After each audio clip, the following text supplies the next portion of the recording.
Hey guys, what's going on? Another rainy day at the garage. It's going to be another fun one. But when she pulled up and stopped, I noticed a pretty good leak. It was dripping pretty bad. Don't know what it is yet. It's transmission fluid, and that's unfortunate because I just did the filter change. I'm hoping it's just that O-ring. I can replace that and it'll stop leaking. Upon some more research, I found out that there is an inner socket where that plug-in is that also has an O-ring. We got to check that out, and that does not have to drop the pan to do that. Just a bolt in the center and the inner socket will come out, hopefully, and then we'll replace that O-ring. But first, I got the dipstick. This is the part number recommended from AutoZone. And it is labeled as a dipstick tool, not your standard transmission dipstick, but a dipstick tool. And it does come with some instructions. So it says here 300 charger and Magnum with the NAG1 transmission, which is what looks like mine. 05 to 11. Use chart A with the NAG1 transmission. So they give you charts here. Chart A, NAG1. Fluid temperature. That's why you need the scan tool, so you can monitor the fluid temperature, because there's not a transmission temperature gauge in the dash. But I am going to try an infrared gun. And considering that it's about 60 degrees outside right now, I want to be at first startup, I'll want to be somewhere around 20 to 30. Maybe even a hair lower would be okay, because that says 70 degrees in millimeters, fluid level in millimeters. And on the stick, there's a flat spot on the stick here, and it's got all these numbers on it right there. So we're looking for 30, I think I just said, 20 to 30. Bottom of the stick when it's cold, and I'm going to use an infrared gun on the output line and see if that gives me some idea of what the temperature is. Let's start it up.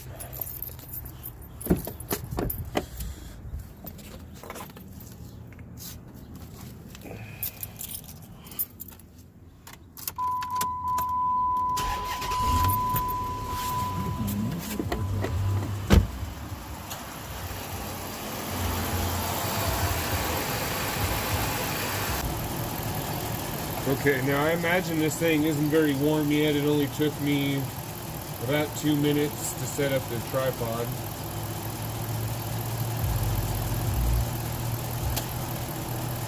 Right there.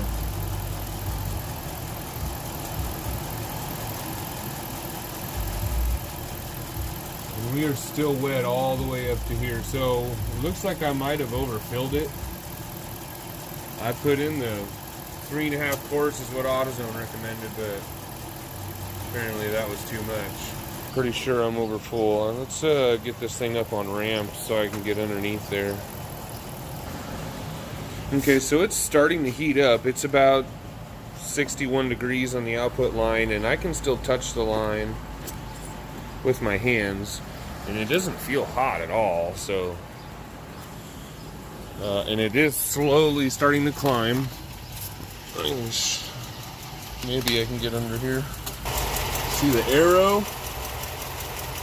That's the fluid coming out, and this line right here going next to it on the other side, it's got an in arrow. That's the fluid coming in. Now there is about a 20-degree difference just sitting here. If I put it on the gun on that elbow right there. So it's most accurate at about 8 inches, and you get about an inch wide pattern, but there it is.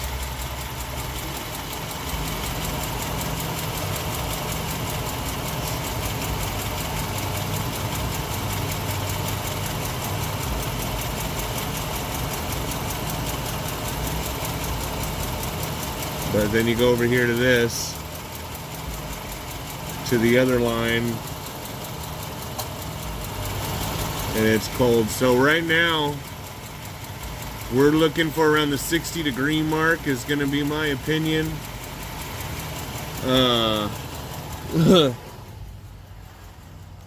Which we saw on the stick, we were already way over how high we should be for 60 degrees. We were way over how high we should be for 120 degrees.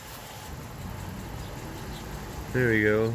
We took up the whole stick at over 120 millimeters. According to chart A here.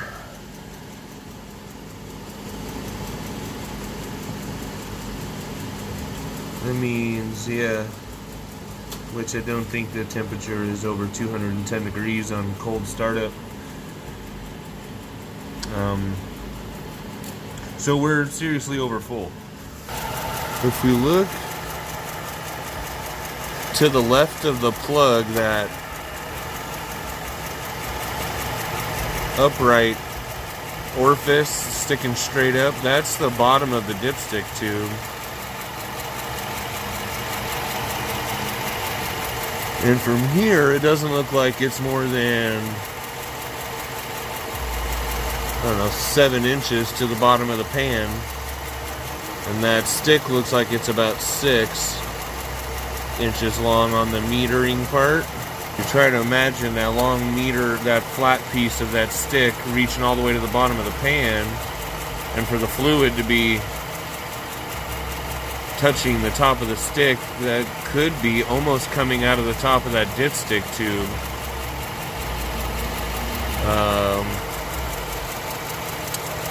When it looks like it should be somewhere near, more near the level of the pan, almost, or at about the level of that plug at least. But I'm gonna think of what to do. I guess I'll turn the car off and maybe suck some out of there with my transfer pump.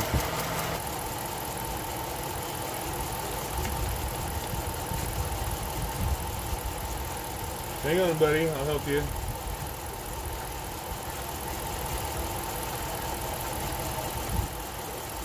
Okay, so let's check the fluid level now.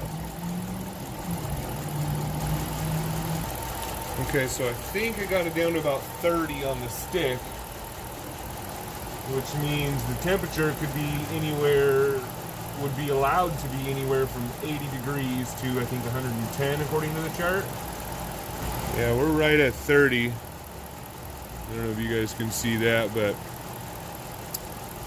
which means 30 anywhere from 75 to 100. We're over 100 degrees, we're low if we're anywhere from 75 to 100 degrees. So I'm going to put the car back up on the ramp so I can crawl underneath and see if I can get a temperature reading from that output line. Alright, so this is kind of exciting because things are starting to fall into place. I think the output line I just checked underneath there was 80 and the input line was 60. So, and I said the level was at 30. That means, according to this graph right now, 30 and 80, we're right there. So we're at the high end. So even if my temperature is a little higher than 80, like say somewhere around 90 or 100 or 95, whatever, we're still within range. So now it is time for a test drive to see if it goes up or down at all. I mean, it should go up if anything, but let's go take it for that drive. Alright, I just drove it around and it is up to almost 40 millimeters now on the dipstick. So I'm going to pull it up on the rams, check the temperature of the output line real quick before it cools down. Record.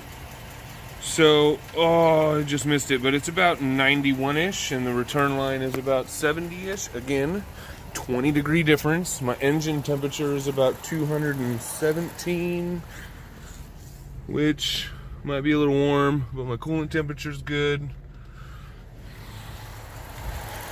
And I'm right at 40. So, 40 and 90. So again, earlier we were at 30 and 80-ish. Now we're at 40 and 90. We're still within range.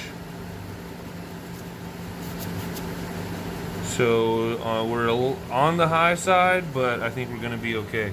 That's going to be the end of this one. Yeah, so I'm just kind of wondering if maybe it just blew because it was overpressurized, had too much in there. And now that we're down to a normal level, maybe it won't leak anymore. But that bolt is stripped in there either way. So if it continues to leak, I'll have to drop the pan and replace that whole speed sensor. But for now, I'm done with it. We'll just, if it leaks, we'll leak until, you know, we save up the money for a speed sensor. But the tool I got was helpful. It did help me identify that I was way over full, and it's got me back where I need to be. So I'm happy with that purchase. It was, you know, what I think 23 or 30 bucks or something, but it's cheaper than paying a technician. And I wish I had that when I did the transmission change. Maybe that would have helped out. I'm sure it would have been awesome because I would have been able to check it before I did it to see where it was at.